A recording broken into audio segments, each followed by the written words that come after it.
अपनी गाड़ी, अपना वाहन आप केवल तभी सही चला पाओगे जब आपको ड्राइविंग भी आती हो और स्पेशली आपको अपनी गाड़ी के अंदर का भी पता हो कि आपकी गाड़ी की ब्रेक्स कैसी हैं, आपकी गाड़ी की पिकअप कैसी है।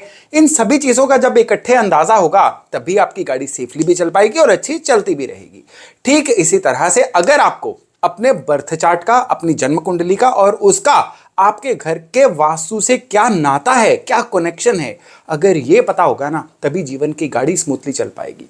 तब आपको कारण भी पता चलता जाएगा कि जीवन में समस्याएं क्यों आ रही हैं। तब आप उनका निदान भी कर पाओगे और अपने जीवन की गाड़ी को सरपट भगाते भी जाओगे। और आज का वीडियो बड़ा ही इंटरेस्टिंग, बड़ा ही नॉलेजफुल होने वाला है, क्योंकि आज मैं आपको बताऊंगा कि आप अपने घर के इंटीरियर को अपने जन्म कुंडली से किस तरह से जोड़ सकते हैं। शर्त एक ही है, आपको पता होना चाहिए आपका डेट ऑफ बर्थ टाइम क्या है। शर्त यही है, आपको अपनी जन्म कुंडली में अपने ग्रहों की जो प्लेसमेंट है उसके बारे में भी एक बेसिक सी जानकारी होनी चाहिए। अगर नहीं है तो पिछले मेरे कई वीडियोस हैं जो आपको बताते हैं कि ये बेसिक जानकारी आप किस तरह से ले सकते हैं। तो चलिए शुरू करते हैं आज का वीडियो। नमस्कार, मेरा नाम है योगेश शर्मा। स्वागत है आपका happy life with Yogesh Sharma में। और इस वीडियो में आगे बढ़ने से पहले एक विनम्र निवेदन कि अगर अभी तक आपने अपने इस चैनल को सब्सक्राइब नहीं किया है तो कृपया सब्सक्राइब जरूर करिएगा और बेल बटन दबाना न भूलिएगा।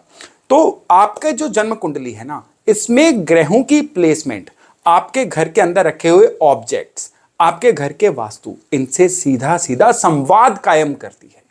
आपको उदाहरण देता हूं, आपका जो ड्राइंग रूम है, क्या आपको पता है कि आपका जो ड्राइंग रूम है ये आपकी जन्म कुंडली का सेकंड हाउस, जो धन स्थान होता है ना, उससे जुड़ा होता है। तो अगर आपके घर के ड्राइंग रूम में कोई चीजें अस्त व्यस्त रहेंगी तो आपके जन्म कुंडली का जो धन स्थान है ये कमजोर होता रहेगा। ये बात की बात है। कई लोगों के सेकंड हाउस में जो धन स्थान होता है उसमें राहु होते हैं। सेकंड हाउस के राहु के बारे में माना जाता है कि ये एकदम से अचानक से धन के लॉसेस करवाते हैं। अब राहु का रंग क्या है? राहु का रंग है नीला। अब किसी इंसान के जिसके सेकंड हाउस में राहु है, उन्होंने अपने ड्राइंग रूम में ब्लू वॉल्स कर दी, ब्लू कर्टन्स, ब्लू सोफाज रख दिए। यहां दिक्कत जो है ये ट्रिगर हो जाएगी। उनको समझ भी नहीं आएगा कि राहु के उपाय तो वो करते जा रहे थे, अब उनके धन का क्षय, धन का लॉस क्यों होता जा रहा है। अब आप देखिए किस तरह से आपके घर का जो इंटीरियर है ये आपकी जन्म कुंडली से जुड़ता है और आपके जीवन में उतार चढ़ाव लेके आता है। अब इस केस में क्या होना चाहिए? राहु को कंट्रोल करने वाली ऊर्जा होती है मंगल, जिनके सेकंड हाउस में राहु हैं, और उन्होंने अगर अपने ड्राइंग रूम में किसी ना किसी तरह से कोई ना कोई लाल ऑब्जेक्ट दे दिया जो मंगल का है, तो अब ये राहु कंट्रोल में रहेंगे। और ये लाल ऑब्जेक्ट, लाल पर्दे, लाल फर्नीचर देते ही उनकी लाइफ में पैसा जो है वो प्रचुर मात्रा में आना शुरू हो जाएगा। तो इस तरह से आप हर कुंडली में और हर घर में कनेक्शन जो है स्थापित करके देख सकते हैं। यानी आपका जो ड्राइंग रूम है, अगर कई घरों में जगह की कमी की वजह से ड्राइंग रूम नहीं भी होता है, तो जहां पे भी गेस्ट आके बैठते हैं वो एरिया ड्राइंग रूम की श्रेणी में ही आता है। तो वो जो एरिया है वो सीधे सीधे आपके संचित धन से जुड़ा हुआ होता है। उसको अरेंज रखना है, साफ सुथरा रखना है। आपके बर्थ चार्ट में जो भी ग्रह आपके सेकंड हाउस में धन स्थान को कंट्रोल कर रहा होगा ना, उस ग्रह से ऑपोजिट कोई भी वस्तु अपने ड्राइंग रूम में मत रखिएगा। यानी अगर आपके सेकंड हाउस में शनि है तो आप अपने ड्राइंग रूम में सूरज की चीजें जो शनि के ऑपोजिट हैं, यानी ऑरेंज कलर या इस तरह की चीजें मत रखिए। अगर आपके सेकंड हाउस में सपोज करिए केतु हैं, अब केतु जो हैं वो चंद्रमा के बिल्कुल ऑपोजिट होते हैं, तब आपको ऑफ वाइट कलर की ज्यादातर चीजें ड्राइंग रूम में नहीं रखनी है। इवन आपको हरी चीजें भी तब ड्राइंग रूम में नहीं रखनी है। तो ऐसे सरल तरीके से हम डिकोड कर सकते हैं कि हमारे ड्राइंग रूम की जो ऊर्जा है क्या हमारे कुंडली के जो धन स्थान है उसके साथ अलाइन हो रही है, उसके साथ चल रही है कि उसके ऑपोजिट चल रही है। क्योंकि अगर साथ चलेगी तो धन की वृद्धि देगी, उसके ऑपोजिट चलेगी तो आपको धन के संचय करने में, धन की बरकत को लेने में काफी सारी दिक्कतें आती रहेंगी। अब ऐसी बात चल रही है तो आपके बर्थ चार्ट का जो 7th हाउस है ना, 7वां घर, ये आपकी गृहस्थी का घर है। और साथ ही साथ जो 7वां घर है ये आपके बेडरूम को तो डिनोट करता है, आपकी दीवारों पे होने वाले रंग रोगन, प्लस्तर या वॉलपेपर जो होते हैं उनको भी डिनोट करता है।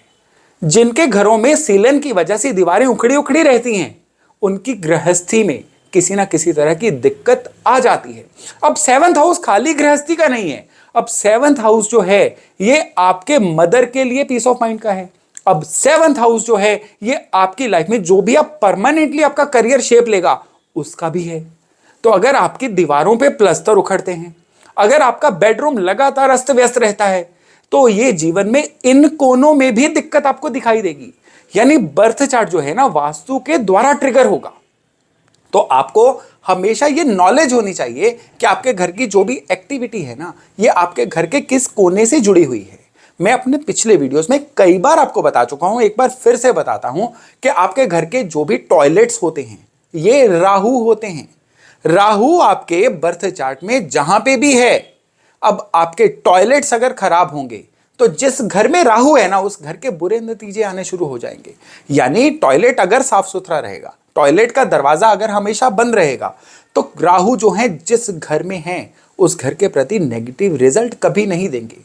तो आप अपने टॉयलेट्स किस दिशा में हैं वो बाद की बात है, वो भी डिस्कस करते हैं। लेकिन सबसे पहली बात है कि वाइपर लगाना, टॉयलेट्स को साफ रखना, एकदम से टॉयलेट का दरवाजा जो है हमेशा बंद रहे, ये एक्टिविटी जो है आपके बर्थ चार्ट के राहु को बैडली ट्रिगर होने से बचाती है। राहु जो है ना ये जब अच्छे होते हैं तो क्रिएटिविटी देते हैं, जब बैडली ट्रिगर हो जाते हैं तो ये राहु क्या करते हैं, अचानक से आने वाली जो दिक्कतें हैं ना ये घर में जीवन में आनी शुरू हो जाती हैं। जिन घरों में राहु खराब होते हैं उन घरों में आपसी झगड़े, आपसी विवाद, आपसी परेशानियां बहुत ज्यादा आनी शुरू हो जाती हैं। अब राहु की बात चल रही है ना, तो मैं सबसे पहले आपको एक बहुत खास बात बताता हूं। आपके घर की जो पेरिफेरी चार दीवारी है ना, बाहर से जैसा भी आपके घर का आपका घर आयताकार है, रेक्टेंगुलर है, स्क्वायर शेप है, जैसा भी है, ये आपके लग्न जो कुंडली का होता है ना, जिसको हम कुंडली का हेडक्वार्टर बोलते हैं, सीधा सीधा उससे जुड़ा होता है। यानी अगर आपके घर की शेप जैसे आजकल के फ्लैट्स की शेप इर्रेगुलर होती है, घर की जो चार दीवारी होती है ये सीधी नहीं होती है, ये इर्रेगुलर होती है, उस केस में वो घर कहलाता है राहु का घर। तब राहु लग्न में जैसा फल देंगे वैसे फल उस इंसान को आने शुरू हो जाते हैं। तो जिनके लग्न में राहु हैं और अच्छे हैं उनको तो ये इर्रेगुलर शेप वाले जो फ्लैट हैं ये तो बहुत ज्यादा फलना शुरू हो जाते हैं, अच्छे रिजल्ट देना शुरू कर देते हैं। सपोज करिए किसी के कुंडली में राहु अगर बहुत खराब है और वो किसी इस तरह के मकान में आ जाते हैं जिसकी चार दीवारी इर्रेगुलर है, तो वहां पे चाहे वो वास्तु बैलेंस भी कर लें, उनके लाइफ में लगातार अड़चनों का एक दौर शुरू हो जाता है। ठीक इसी तरह से आपके बर्थ चार्ट के जो मंगल है ना, मंगल ये सबसे पहले तो आपके घर की रसोई की आग को इंडिकेट करते हैं। रसोई घर में बर्नर ब्लॉक होंगे, आपके रसोई घर में जो गैस का स्थान है, बर्नर का स्थान है, ये गलत दिशा में होगा। अब ये इस मंगल को ट्रिगर करेगा। मंगल ट्रिगर होंगे एक्सीडेंट्स करवाएंगे, मंगल ट्रिगर होंगे तो आपके जो ब्लड के इन्फेक्शन है उसको बहुत ज्यादा दे सकते हैं। अब ये मंगल खराब होंगे ना और लंबे समय तक आपने अगर इग्नोर कर दिया तो ये मंगल क्या करेंगे, मंगल खून डीएनए भी होता है, डीएनए का मतलब अगली जो जनरेशन है वो पीड़ित होना शुरू हो जाती है। खराब मंगल वाले घरों में पैदा होने वाले बच्चों का बर्थ चार्ट कमजोर होता है, उनको कई तरह के जेनेटिक डिसऑर्डर्स भी हो सकते हैं। मंगल का खराब होना अगली जनरेशन के लिए और प्रेजेंट जनरेशन दोनों के लिए खराब होता है। इसलिए आपके घर की रसोई अव्वल तो पहले तो सही स्थान पे होनी चाहिए और दूसरे हमेशा जो गैस बर्नर है ना चाक चौबंद सही बिल्कुल दुरुस्त कंडीशन में होना चाहिए। और ठीक इसी तरह से होता है आपका चंद्रमा। चंद्रमा क्या है, आपकी पीस ऑफ माइंड। घर किस लिए होता है, तरक्की करने के लिए, ताकि पीस ऑफ माइंड मिल सके। अगर आप बाहर खुश रहते हैं, घर आके टेंशन में आ जाते हैं, तो ये समझ लीजिए अब आपके घर का जो चंद्रमा है ये बिगड़ा हुआ है।